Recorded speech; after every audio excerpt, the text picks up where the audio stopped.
함께하는 말씀 새생명교회 거루승 목사입니다.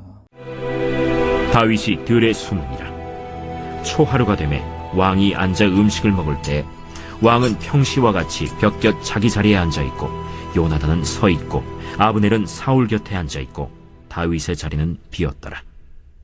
그러나 그날에는 사울이 아무 말도 하지 아니하였으니 이는 생각하기를 그에게 무슨 사고가 있어서 부정한가 보다. 정령이 부정한가 보다. 이튿날 곧 그 달의 둘째 날에도 다윗의 자리가 여전히 비었으므로 사울이 그의 아들 요나단에게 묻되 이새의 아들이 어찌하여 어제와 오늘 식사에 나오지 아니하느냐? 다윗이 내게 베들레헴으로 가기를 간청하여 이르되 원하건대 나에게 가게 하라.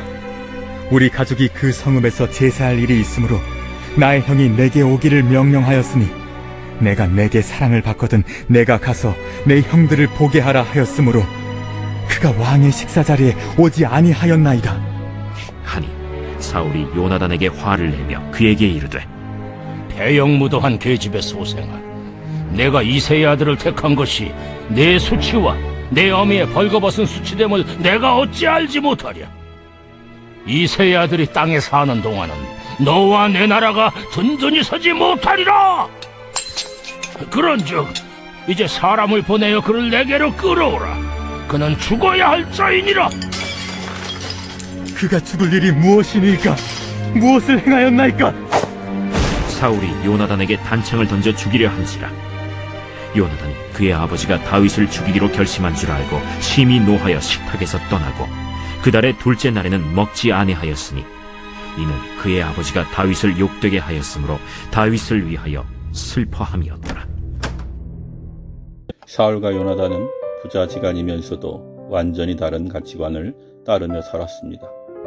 사울은 하나님의 뜻을 거부하고 자신의 탐욕을 추구하는 반면 요나단은 철저히 하나님의 뜻에 굴복하는 삶을 살았습니다.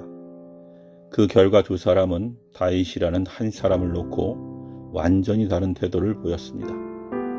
가치관이 사람에게 어떤 영향을 미칠 수 있는지 살펴보겠습니다. 사울은 하나님이 더 이상 자기와 함께 하시지 않는다는 것을 알았습니다. 그러나 그는 하나님을 거역하는 행위를 회개하지 않았습니다. 오히려 자기가 가진 힘과 권력을 사용해 하나님이 다음 왕으로 세우신 다윗이라는 인물을 제거하고 왕위를 유지할 방도만 모색했습니다. 그런 사울에게 요나단이 다윗에게 보이는 호의와 우정은 용납할 수 없는 것이었습니다. 그는 아들 요나단이 다윗을 편들고 오히려 아버지인 자신의 어리석음을 지적하자 이성을 잃고는 요나단을 죽이려고 단창을 던졌습니다. 사울은 탐욕에 눈이 멀어 가장 친밀해야 할 가족 관계마저 파괴하는 사람이 되고 말았습니다. 탐욕에 사로잡힌 사람들은 이처럼 다른 사람의 희생과 아픔에 무감각해지고 다른 사람들을 희생시켜서라도 자기의 욕망을 채우려 합니다. 아합 왕은 자신의 별궁 가까이 있었던 나봇이 소유한 포도원이 너무도 탐났습니다.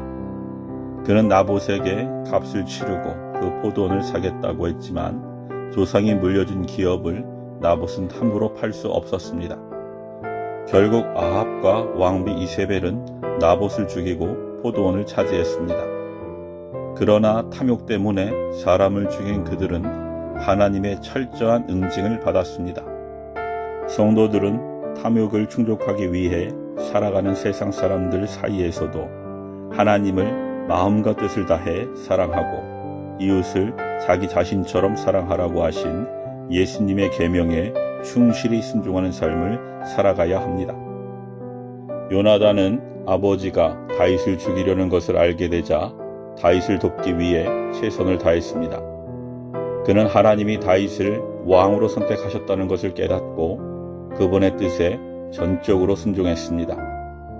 요나단의 눈에는 다윗을 죽이려는 아버지 사울의 행위가 하나님의 뜻에 정면으로 도전하는 어리석은 행위로 보였습니다.